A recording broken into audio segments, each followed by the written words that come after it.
ব্যবসা বাণিজ্যের বিশ্লেষণ নিয়ে ডিবিসি নিউজের নিয়মিত আয়োজন ইসলামী ব্যাংক তালিকাতায় স্বাগত জানাচ্ছি আমি রেদওয়ান আহমেদ। নিরাপদে টাকা রাখতে ভালো ব্যাংক নির্বাচন গুরুত্বপূর্ণ। বিশেষজ্ঞদের অনেকেই বলেন প্রথমে দেখতে হবে ব্যাংকের আর্থিক অবস্থা ও ঋণ খেলাপির হার। এই বিষয়ে তদারকি করে বাংলাদেশ ব্যাংক। এরপর গুরুত্ব দেওয়া উচিত গ্রাহক সেবা, সুনাম ও ডিজিটাল সুবিধায়। শুধু বেশি সুদের লোভে নয়, সব দিক বিবেচনা করে ব্যাংক বেছে নেওয়ার পরামর্শ দেন বিশেষজ্ঞরা। আমাদের আজকের আলোচনার বিষয় ভালো ব্যাংক চেনার উপায় কি। আলোচনা করতে আমাদের সঙ্গে আছেন বাংলাদেশ কমার্স ব্যাংক লিমিটেডের স্বতন্ত্র পরিচালক ও নিরীক্ষা কমিটির চেয়ারম্যান শেখ আশরাফুজ্জামান এফসিএ এবং Bangladesh institute of bank management BIBM এর অধ্যাপক ডক্টর শাহ মোহাম্মদ আহসান হাবিব। স্বাগত জানাচ্ছি আপনাদের দুজনকেই আজকের ইসলামী ব্যাংক তালিকাতায়। শুরুতেই মোহাম্মদ আহসান হাবিব, আমি একটু আপনার কাছেই আসতে চাই, একটু খুব সহজভাবে জানতে চাই ভালো ব্যাংক চেনার আসলে উপায় কি। আপনি আসলে কোন বিষয়গুলোকে গুরুত্ব দেবেন? দেখুন, ব্যাংকিং খাতের প্রথমে একটা থ্রেশহোল্ডের ব্যাপার চলে আসে। থ্রেশহোল্ড মানে হলো যে সমস্ত ব্যাংকগুলোকে সেন্ট্রাল ব্যাংক অ্যালাউ করছে উইদাউট এনি ইন্টারভেনশন মার্কেটে, আমি কিন্তু প্রথম দৃষ্টিতে স্বাভাবিকভাবে ধরে নেই এই ব্যাংকগুলো ভালো। প্রথমত ফার্স্ট থিং, ইন্টারভেনশন ছাড়া। এরপরে আসে যে যেহেতু রেগুলেটর এমন একটা জিনিস যে রেগুলেটরের রোলটা কিন্তু তাদের একটা দুর্বলতা আছে। তাদের মূল উদ্দেশ্য কিন্তু খারাপ ব্যাংকগুলোকে পানিশমেন্ট দেয়া না। মূল উদ্দেশ্য হলো ফাইন্যান্সিয়াল স্ট্যাবিলিটি, যার ফলে ওনারা একটু ডিলেড, ধীরে এবং কোনো ড্রামাটিক ওয়েতে কোনো জিনিসকে ডিক্লেয়ার করেন না বা ইন্টারভেনশন করেন না। এটাই ব্যাংকিং এর নেচার। তো সেই দিক থেকে বিবেচনায় প্রথমেই যে জিনিসটা, যেটা আপনি নিজেই বললেন, আমাদের জন্য যেটা খুব জরুরি ক্লায়েন্টের পার্সপেক্টিভে, যেমন বাংলাদেশের কনটেক্সটে আরো জরুরি, সেগুলো এনপিএল এর অবস্থান কি। আবার এনপিএল এর মধ্যে কিন্তু আপনি দেখবেন যে ওগুলো একটা থ্রেশহোল্ড কিন্তু আছে। যেমন এনপিএল এর 10%, 5% এই থ্রেশহোল্ড গুলোকেও আমরা আলাদা আলাদা করি। তো এনপিএল যেমন একটা প্রাথমিকভাবে দেখে আমরা বোঝার চেষ্টা করি ব্যাংকের সার্বিক অবস্থা কি। তারপরেই যদি তাকান, তাহলে আমি তো ব্যক্তিগতভাবে মনে করব ক্যাপিটাল এডিকুয়েসি রেশিওর কি অবস্থা। ক্যাপিটাল এটা স্ট্রেংথ ইন্ডিকেট করে। রিস্ক অ্যাবজর্পশন, আপনি বিপদে পড়লে কতটা রিস্ক অ্যাবজর্ব করার সক্ষমতা আপনার আছে, সেই পার্টটার দিকে তাকানো।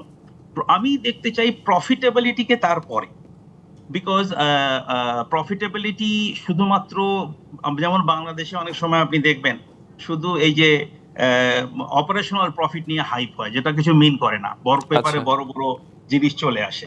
তো প্রফিটেবিলিটি একটা ইস্যু। তারপর যেমন ধরেন আরেকটা বড় ইস্যুর দিকে ক্লায়েন্টরা সবসময় তাকিয়ে থাকে, আমরা সবাই তাকাই, সেটা হলো প্রভিশনিং গুলো ঠিক মতো কভার করা হচ্ছে কিনা, প্রভিশনিং শর্টফল আছে কিনা। তো লিকুইডিটি স্ট্যাটাস কি, সুনামের ব্যাপারগুলো কিরকম, মানে বেশ কয়েকটি গুরুত্বপূর্ণ বিষয় চলে আসছে। আমি ঋণ খেলাপির বিষয় নিয়ে একটু আসতে চাই, যে ঋণ খেলাপির হার বেশি হলে তা ব্যাংকের জন্য কোনো ধরনের ঝুঁকি তৈরি করে কিনা। এটা তো সবচেয়ে বড় ঝুঁকির কথা। ঋণ খেলাপি সবকিছুর সাথে কানেক্টেড।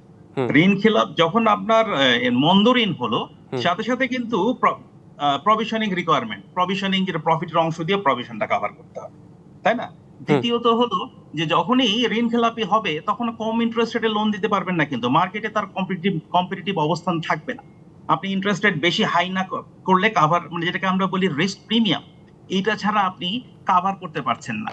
যখনই এনপিএল হাই হবে, এটা আপনি কি করবেন, কি দিয়ে কভার করবেন? ক্যাপিটাল দিয়ে কভার করবেন। তো ক্যাপিটাল এডিকুয়েসি রেশিও মেইনটেইন করা সম্ভব হবে না। এবং বাংলাদেশের অনেক ব্যাংকের যখন দেখেন কাদের ক্যাপিটাল শর্টফল আছে, যাদের ক্যাপিটাল এডিকুয়েসি রেশিও আপনার কম, মানে বাজে অবস্থা কাদের, যাদের এনপিএল রেট হাই, স্বাভাবিকভাবে এই জিনিসগুলো সবগুলো কিন্তু ইন্টারকানেক্টেড, একটা একটার সাথে সম্পর্কিত। কিন্তু সবচেয়ে ডেঞ্জারাস এনপিএল এর কিন্তু অন্য একটা অংশ। যেমন এনপিএল শব্দটাকে আমি খারাপ মনে করি না ওই অর্থে, কারণ এনপিএল একটা ব্যাংক থাকলে তার একটা মিনিমাম রেট অফ এনপিএল থাকবেই। সমস্যা হলো উইলফুল ডিফল্ট, ইচ্ছাকৃত যারা ঋণ খেলাপি, ইচ্ছাকৃতভাবে যারা টাকাটা ফেরত দিচ্ছেন না। এটা কিন্তু আবার ঋণ খেলাপির নাম না, এটা হলো প্র্যাকটিক্যালি ফাইন্যান্সিয়াল ক্রাইম। তার মানে বেশি এনপিএল এর আছে যে সমস্ত ব্যাংকের বাংলাদেশে, তার একটা বড় অংশ হলো আপনার ইচ্ছাকৃত, সেটা কিন্তু ডেঞ্জারাস। এইটা যে ব্যাংকে আছে, খুবই গুরুত্বপূর্ণ একটি বিষয় বলেছেন। আমাদের সঙ্গে আরেকজন অতিথি রয়েছেন, আমরা একটু তার কাছে আসতে চাই। আমাদের সাথে রয়েছে শেখ আশরাফুজ্জামান। শেখ আশরাফুজ্জামান, আপনার কাছে একটু সহজভাবে জানতে চাই, আপনি কি মনে করেন যে ভালো ব্যাংকের ক্রাইটেরিয়াগুলো আসলে কি কি, মানে কি থাকা উচিত একটি ভালো ব্যাংকের? সেই সাথে এই যে বিভিন্ন ধরনের এই যে ঋণ খেলাপির কথাই যদি বলি, কিংবা আনুষঙ্গিক যে বিষয়গুলো রয়েছে ব্যাংকিং সেক্টরে, সেই বিষয়গুলোকে কিভাবে ব্যাখ্যা করবেন? ধন্যবাদ। ভালো ব্যাংক চেনার উপায় আপনাকে একটু অনুরোধ আমার করছি পেছানোর জন্য, আপনি যে আগে ভাই, অবস্থানে ছিলেন সেখানে যদি একটু যেতেন। হ্যাঁ, হ্যাঁ, তো রাইট। আমি যেটা আহ, ভালো ব্যাংক চেনার উপায়, কিন্তু উনি অনেক কভনেন্ট, ফাইন্যান্সিয়াল কভনেন্ট বলে দিয়েছে already. Capital adequacy ratio, low NPL যদি হয় তাহলে সেটা ভালো। Stable ROA, return on asset or return on equity, efficient cost management. All these things actually, question is, যা ভালো ব্যাংক চেনার যে উপায় কি দেখে এই রেশিও গুলো কোথায় পাবে? ফাইন্যান্সিয়াল স্টেটমেন্টে পাবে। রাইট। এখন ফাইন্যান্সিয়াল স্টেটমেন্টে সিএ ক্যাপিটাল অ্যাডিকুয়েসি রেশিও যদি তার প্রভিশন শর্ট থাকে, ব্যাড লোনের এনপিএল বেশি থাকে, এটা রিকয়ার্ড প্রভিশন যদি সে প্রফিট অ্যান্ড লস অ্যাকাউন্টে চার্জ না করে ফাইন্যান্সিয়াল স্টেটমেন্ট তৈরি করে, তাহলে তো ওই ফাইন্যান্সিয়াল স্টেটমেন্ট থেকে তো অ্যাকচুয়াল রেজাল্ট পাওয়া যাচ্ছে না। যদিও অডিটর তার রিপোর্টে কোয়ালিফাইড পয়েন্টে বলতেছে দিস ব্যাংক হ্যাভিং 10,000 crore টাকা প্রভিশন শর্টেজ, সে প্রফিট শো করছে অর লস শো করছে। তো ইন রিয়েল সেন্স এসে যদি এই 10,000 crore টাকা যদি সে প্রফিট অ্যান্ড লস অ্যাকাউন্টে চার্জ করে, তাহলে তার প্রফিট মাইনাস হয়ে যাবে অথবা loss to that extend increase করবে। তখন user of the financial statement বুঝতে পারবে যে অ্যাকচুয়ালি তার প্রফিট লস কি, তার ক্যাপিটাল কি। এখন আমরা ম্যাক্সিমাম ব্যাংকের দেখা যাচ্ছে, বাংলাদেশ ব্যাংকের একটা অ্যাপ্রুভাল নিয়ে এখানে প্রভিশন শর্টটা অ্যাপ্রুভাল নেওয়া হয়, নিয়ে ট্রাইপার্টি মিটিং এ ফাইনাল করা হয়, প্রভিশন শর্ট রেখে ফাইন্যান্সিয়াল স্টেটমেন্ট আপডেট করা হবে। তো এইটা কতটুকু যুক্তিসঙ্গত এটা আমাদেরকে দেখতে হবে। একটা ব্যাংকের লোন দীর্ঘদিন নন পারফর্মিং আছে, সে ক্লাসিফাইড লোন দিতে পারছে না, এই অবস্থায় তার 100% প্রভিশন নিতে হবে as per Bangladesh bank rules এবং রেগুলেশন হোয়াটএভার, এবং ব্যাংকিং কোম্পানিজ অ্যাক্ট।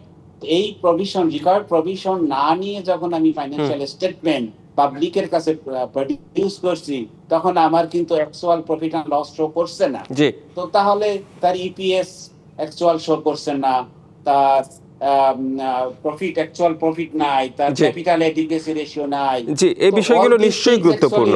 এই বিষয়গুলো নিশ্চয়ই গুরুত্বপূর্ণ। সারা কি করে আশরাফুজ্জামান, আমি একটু সহজভাবে আপনার কাছে একটু জানতে চাই। ধরুন আমি একজন গ্রাহক, আমি ব্যাংকে টাকা রাখতে চাই, আমি কি তাহলে শুধুমাত্র প্রফিটের দিকটাই লক্ষ্য করব, নাকি অন্যান্য বিষয়গুলো আমার ব্যাংকের দেখা উচিত?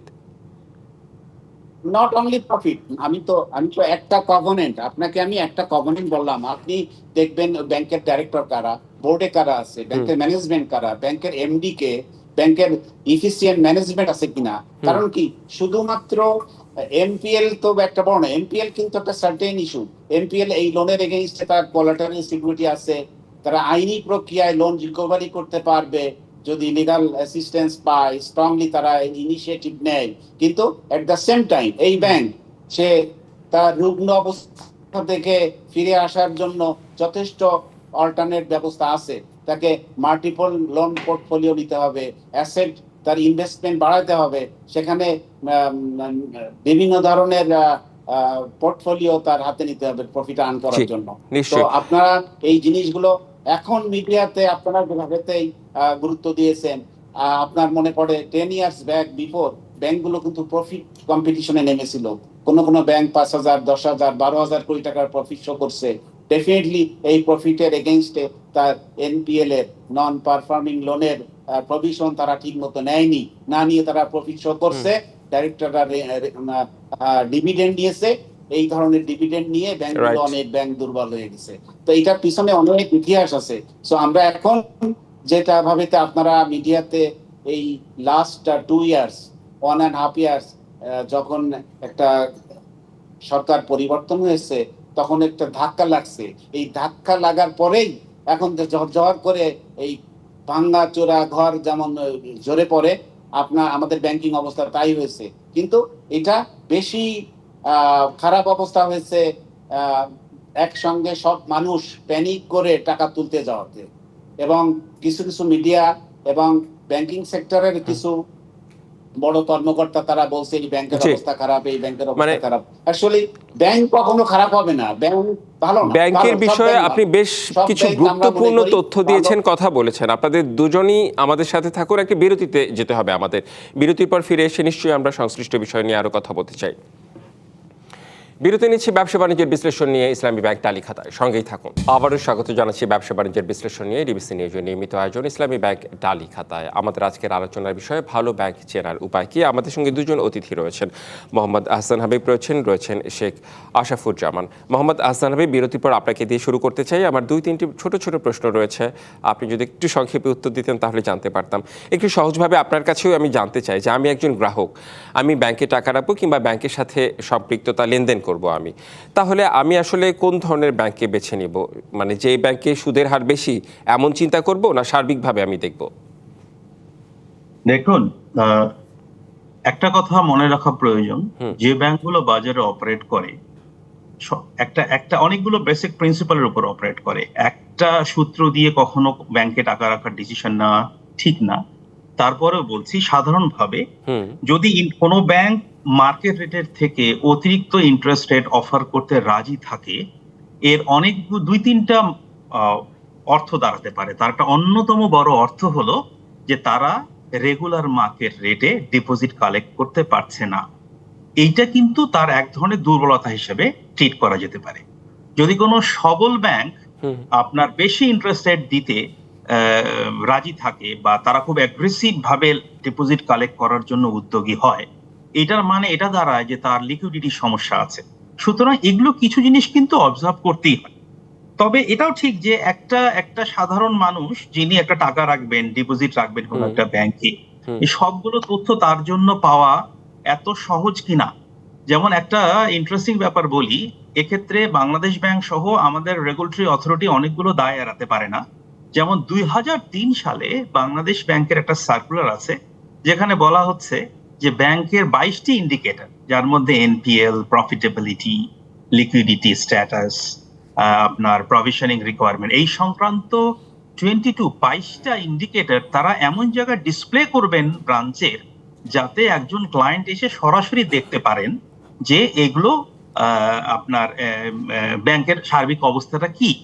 এখন দ্বিতীয় প্রশ্ন যেটা আসতে পারে যে সব ক্লায়েন্ট কি এই জিনিসগুলো আসলে বুঝবেন, এটা কি তার জন্য বোঝা সম্ভব? সেটাও তো না।